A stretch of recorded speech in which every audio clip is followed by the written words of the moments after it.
got through this. Easy for listening. I was able to do it. Easy for dancing. I'm not a great lover of cats. That's my fear. You're a disgrace, you are. Not me. That's my fear. You're a disgrace, you are.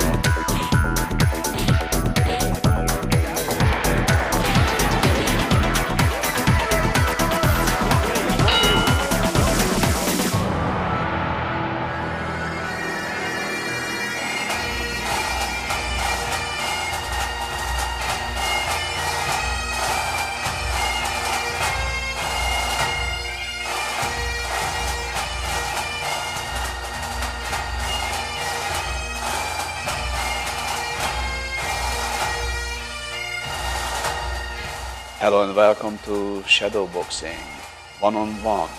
Have your say. Today we got Fay Kennedy, our guest, and we're gonna have a nice lively discussion about the independence of Scotland from the United Kingdom. Fay, tell me something about your background. I was born in Glasgow. I was born in the East End of Glasgow just after the Second World War. Glasgow had been bombed quite badly, and it was in quite a state for people, ordinary people. Mass immigration. Many friends of mine went to Canada. I eventually came to Australia. You ended up in Australia? In Australia, yes. And in Perth or where? No, originally in Sydney. Sydney? And I was married to a football player or soccer player, and that brought us to Australia. Oh. Scotland has got a great culture. Very lots interesting. Lots of interesting things happened for the 19th and the 20th century. Very old. And on the 18th century. So a country like that old and that much to offer for the world want to be independent again. Yes, so they do. How long Scotland is part of the United Kingdom now? About 300 years. 1707 was the Union.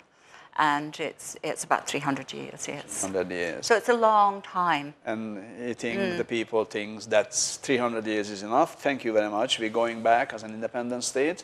As I don't live there, I don't really, can't really say about the mood of the people. The mainstream seems to be promoting very much the status quo, but there is a definite trend towards a shift for people. I think among young people who had the experience of conservative governments for about 20 years or more.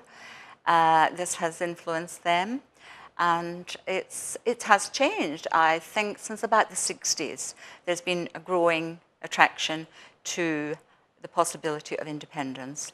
The Scottish National Party is the major party that people vote for in Scotland. So that's the party who's the major drive behind the independence? They would be. There are some in the Labour Party as well, and the Greens, and some conservative people too, who are advocating independence. It's quite a broad church. There are very wealthy men, entrepreneurs, who would like to see it happening. People like Tom Hunter and others. In the arts, it's mostly a yes vote, I would imagine. That's what I pick up from indie media. And then the country in itself, there's a change from the east to the west.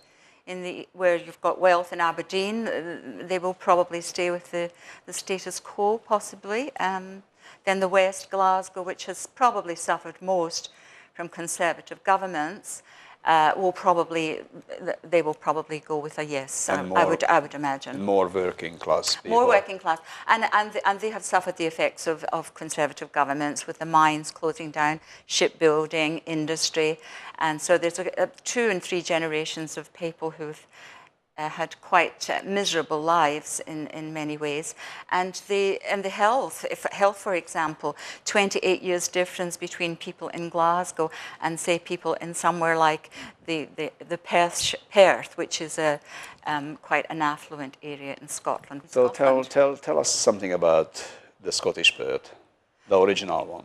The original Scottish Perth. It's not far from there is the old Kingdom of Scotland. There's an old palace, the Scone Palace. There's 3 ancient kingdoms in Scotland. The oldest is in Fife, which is on the east coast, and then there was the royal house in Perth, which is in a place called Scone. And then, of course, there's Holyrood in Edinburgh today. So we have quite a long line of sovereigns, kings and queens, and all of that kind of history, which visitors obviously enjoy. Obviously. And Perth has quite a bit of that in Scotland, yes. But tell me, if Scotland is provided any queens or kings for England? Oh, yes, of course. When the Mary Queen of Scots, unfortunately, was beheaded by her cousin in England, Elizabeth I, and she had no heirs. The heir of the English crown fell to a Scot, Mary Queen of Scots' son, James VI, who became the first James I of England. James VI of Scotland became James I of England. So he was the first king to be the ruler origin of England and Scotland. So that was the start of the Stuart line, as they call it. And that continued up until William of Orange, and when the Stuart dynasty died out. So history is quite much in 300 years interlaced. Scotland very much so. And England. Oh, yes. So enjoying 300 years as a joint venture with England, what are the worst experiences probably for the Scottish in this 300 years of marriage? I think for many Scots, they feel that they are the kind of orphan child, and they don't really have a great deal of autonomy. They have devolution since 1979, and they have their own parliament, and the reason for that was to give them some kind of power and some autonomy over how their country might be run.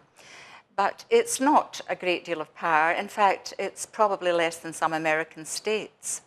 So they're not satisfied. Obviously, there's a feeling that they're not satisfied with that. They would like more autonomy, more control over the direction their country should go. And especially, I would say, once again, back to recent times, the last 20 or 30 years, where the neoliberal agenda has dominated very much politics. And the Scots feel that they have come off very badly, losing their industry, and they're It started with Margaret Thatcher's policies, and prior to that, Edward Heath and so on. And also at this particular time, they have David Cameron, who refuses to debate the question with our Scottish national, or the person who is the top, Mr. Alex Salmond. They won't have any discussion with him. He won't have a public debate with him. The Scots are not happy about that. Mr. Osborne, who's the treasurer, came to Scotland and was prepared to ask 3 prescribed questions and then run off back to England. And so the present government is not behaving very well from many Scottish eyes. I don't think they're very happy about that. And the present English government even blackmailed Scotland, saying if you dare to vote for yes on independence, if we withdrawing, the pounds from you, you couldn't use our currency, then you're going to be bankrupt. Yes. And it was a real loud laugh from Scotland. The politicians all laughed on this blackmail because they said, we can live our own life and we can have our own currency. We don't afraid. That's right. That's exactly right. And is this true, or this is just the courage of the courage of the Scottish cavalieri? It may very well be, but I would imagine that a country like Scotland, with its natural resources, and there are many, we have lots and lots of water, which is a vital resource in the modern world, over and above oil and gas. And it seems to me that if we are such a drain, which is often the narrative, that Scotland's such a drain and they use up, they get more, and they don't contribute as much, why would you want to hold on to Scotland? Yes. And I find that quite odd. It's like a divorce.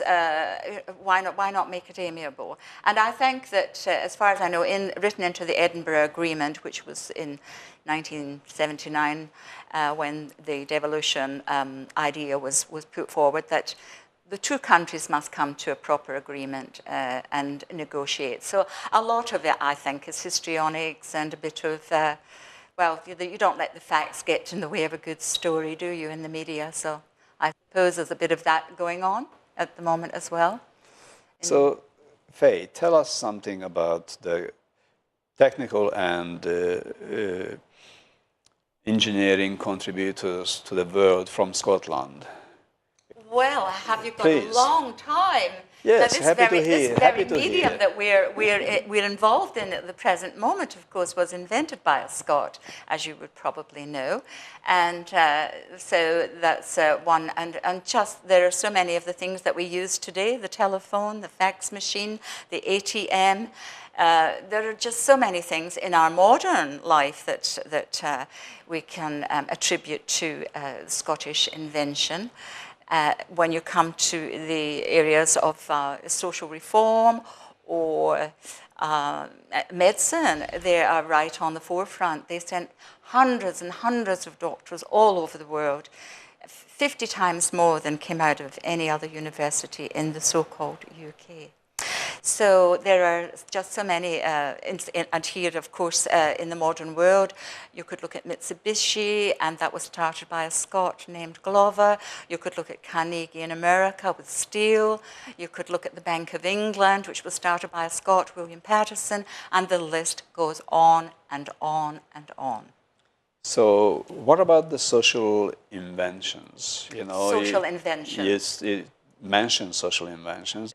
They would have been major players in bringing in universalism after, after the Second World War. Things like pensions and social security, free education goes back 300 years. That was brought in after the Reformation. So that's a very progressive thing. There are many places in the world. Long before Britain. Long before most countries in Europe. And even England. I mean, long before, yes. So 200 years long before. So they brought literacy to young people through the parish system after the Reformation.